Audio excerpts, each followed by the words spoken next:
Welcome to Employing Differences, a conversation about exploring the collaborative space between individuals. I'm Karen Gimnig. And I'm Paul Tevis. Each episode, we start with a question and see where it takes us. This week's question is this collaboration? So, given that this is a show about exploring the collaborative space between individuals, the answer is often going to be yes. I think one of the things that's interesting about collaboration, and we've talked a lot before about what that means, is that once you start to do it, once you start to get good at it, because there's a set of skills and there's a set of sort of mindsets and approaches that you develop as part of doing it, and that makes collaboration work. Once you start to build and develop those, there's a lot of possibility for things to be collaborative that didn't seem like they were before. Yeah. So part of how this topic came up is that I just came out of one of those experiences of a space that I went into. Really, I was invited into a caretaker role. A friend of mine was having a pretty nasty surgery, something the surgeons described as just the site of torture. And she asked me to come be her caretaker, particularly through the pain management post-surgery, which doesn't sound very collaborative on the nature of it. You know, she's going to be kind of loopy and out of it, and I'm giving. That's the roles we've accepted. And honestly, I had visions of spending a lot of time watching her sleep and things like that, which wasn't what happened actually. And, you know, she's a close friend. We've done a number of things before that were collaborative in nature. And, you know, a few days in, someone outside world said something to me about, you know, what you're doing is such selfless work. And I thought, doesn't feel like it. Doesn't feel selfless at all. And I just sort of kept pondering that and realizing it feels connected. It feels engaged. And what I finally realized it felt was collaborative.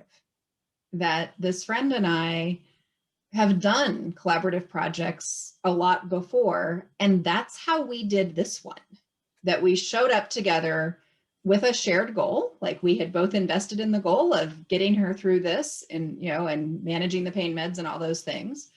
And there were pieces I could do. I could go out and buy groceries. I could hang out and remind her things were going to be okay. I could advocate with the nurses and the docs and track the pain meds, most of which were things she couldn't do. And there were things she could do. She could name how she felt and, you know, gather her resources and put herself into things, which she did incredibly well. And there were the things that we did together, the times we sat down and said, how is this working?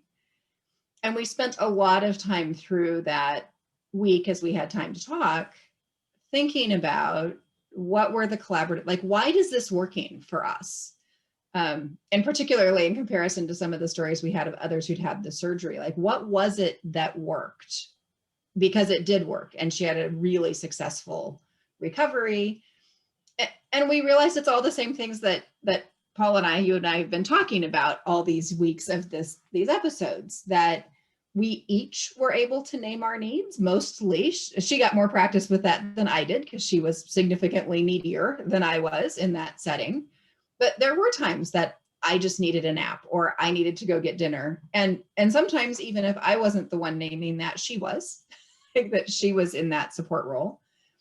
We were able to just be really authentic with each other. So it, you know, as tempted as she would be to just say, I'm okay and it's not hurting that bad, that wasn't her work. She had to show up authentically and needy, which wasn't any easier for her than it would have been for me in that place, but she did it. And we were able to say what didn't work without blame. So we could just say to each other, yeah, let's not do that thing again.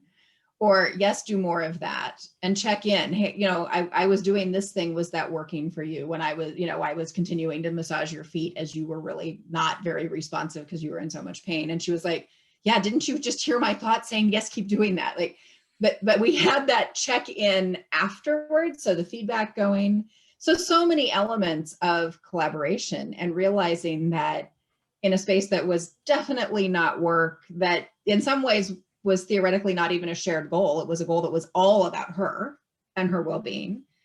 but because we approached it collaboratively and had those collaborative skills, it was this really successful experience, but also just rich. It was Hmm. just rewarding and engaging and lovely and kind of hard to walk away from, honestly. Yeah. There's two things I want to point to in that. One is, this idea of this shared goal, right? It's like a shared goal doesn't have to be about or solely focused on more than one person, right? You both had the goal of help of getting through this, right? You had that.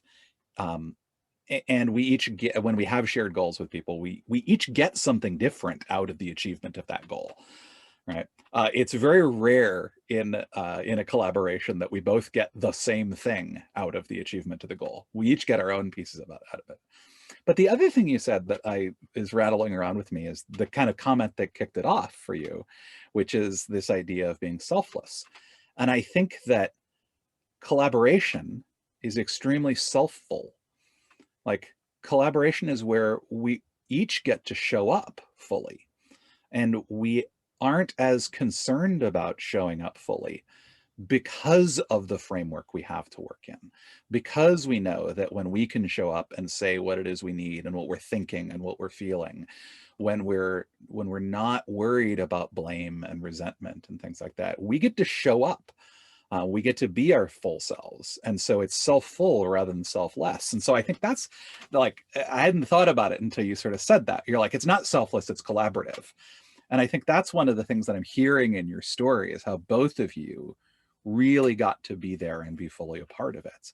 And we've talked about mutuality being important in collaboration before, but I don't know that we've really talked about that idea of really being fully in it.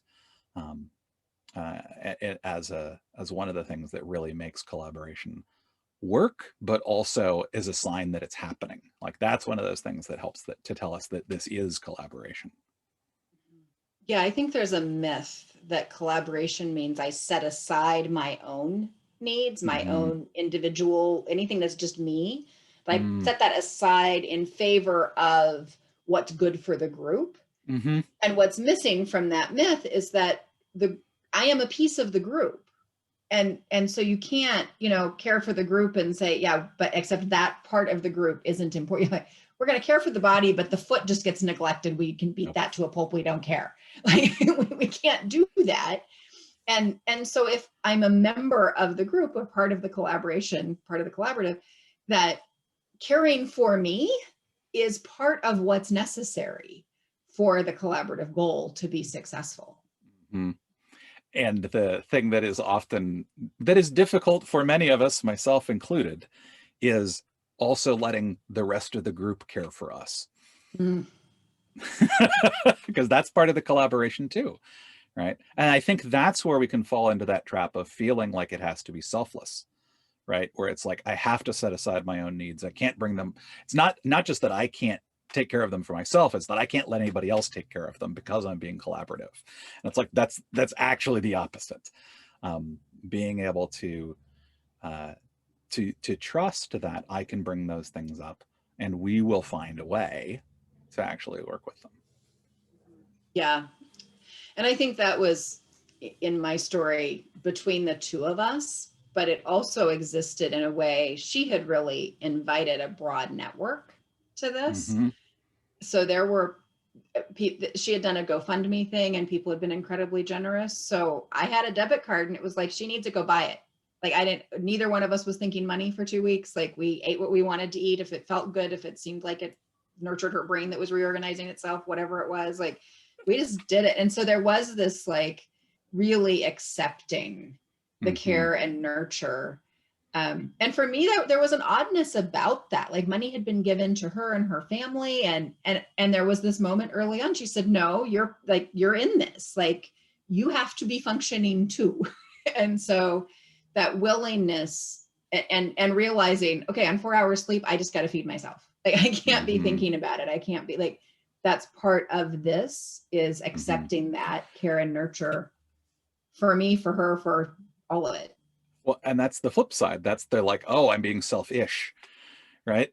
And it's right. It's those two things that like really can can interfere with our ability to be fully in collaboration. And I think there's one of the things you're pointing to and that I'm thinking through in this conversation is recognizing that truly being collaborative is about being able to attend to self and also attend to the collective, to the group, right? To be able to hold both of those things, not in opposition to each other, but at the same time, to be able to, as you say, see that I am a part of this larger thing.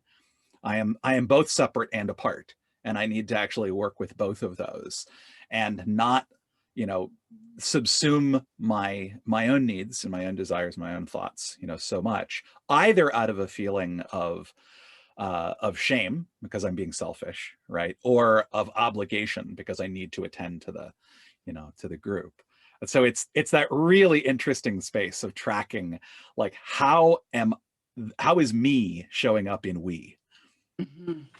Yeah. And I will say she and I talked a lot about that. Like, I think the feedback loop of really naming, like, it's hard for me to show up as needy, or for me, it's hard to initiate touch. I'm not real good at that. So I negotiated that with her in advance. Like, I get that touch helps with pain. And if I'm helping with pain, like, I got to be able to do that.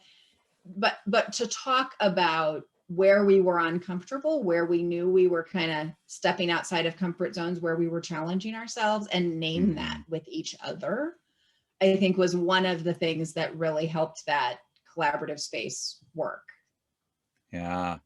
And it's that the conversations that I sometimes have with folks about what would help me help you is, right? I know what it is that you need. I also know how I know how that may be a challenge for me. And I know how we can work together for me to overcome that challenge.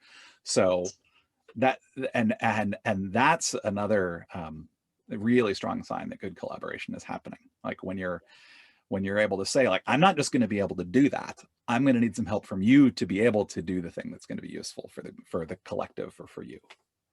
Yeah. And I think a theme that goes with that is, this is the thing that I would like to grow in me.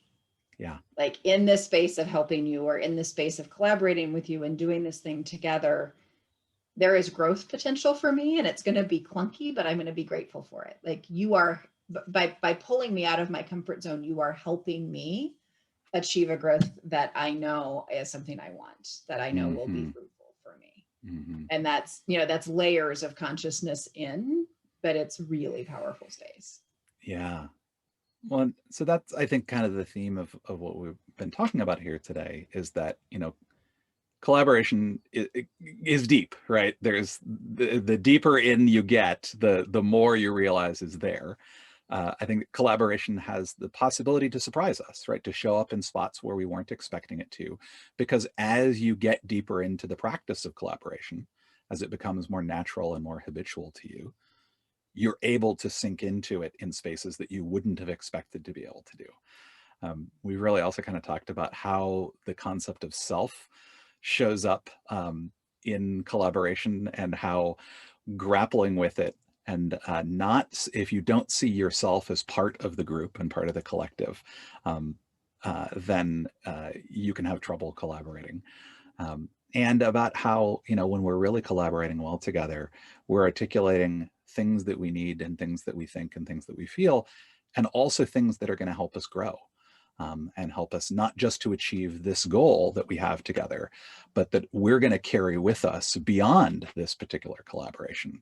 When we get to that level of collaboration, that goes beyond the sort of, great, we're getting something useful done together.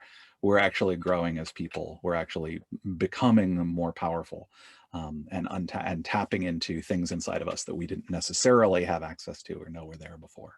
So it is really kind of a magical space. I think that's going to do it for us today. Until next time, I'm Karen Gimnig. And I'm Paul Tevis, and this has been Employing Differences.